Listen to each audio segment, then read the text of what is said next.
সকালের নরম রোদে পেট্রাপোল রেলওয়ে স্টেশনটা যেন নতুন করে জেগে উঠেছে। স্টেশনের প্ল্যাটফর্মে দাঁড়িয়েছেন মিসেস শর্মা, একজন হাসিখুশি স্কুলের শিক্ষিকা। তার সঙ্গে আছে ৮ জন ছোট্ট ছোট্ট বাচ্চা, ৪ জন মেয়ে, ৪ জন ছেলে। সবাই নীল সাদা স্কুল ড্রেস পরে, চোখে উচ্ছ্বাস আর কৌতূহল। আজ তাদের ইতিহাস ক্লাসটা স্কুলে নয়, বরং বাস্তব জায়গায়, ভারত বাংলাদেশের সংযোগস্থল পেট্রাপোলে। তোমরা জানো, মিসেস শর্মা বললেন, এই স্টেশনের মধ্যে দিয়েই বহু বছর ধরে দুই দেশের মানুষ যাতায়াত করছে। একসময় এখানে পণ্যবাহী ট্রেন বেশি চলত, কিন্তু এখন যাত্রীবাহী ট্রেনও আবার শুরু হয়েছে। বাচ্চারা চুপচাপ শুনছে।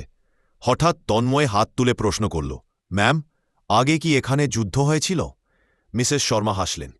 যুদ্ধ নয় বাচ্চা, তবে বিভাজনের সময় অনেক মানুষের জীবন বদলে গিয়েছিল। এই রেললাইনটা দুই দেশের সম্পর্ক জুড়ে রাখার গুরুত্বপূর্ণ সেতু। বাচ্চারা চারপাশে তাকায়, লাল সবুজ পতাকার হাওয়া, পণ্যবাহী কয়েকটা বগি আর দূরে সীমান্তের গেট।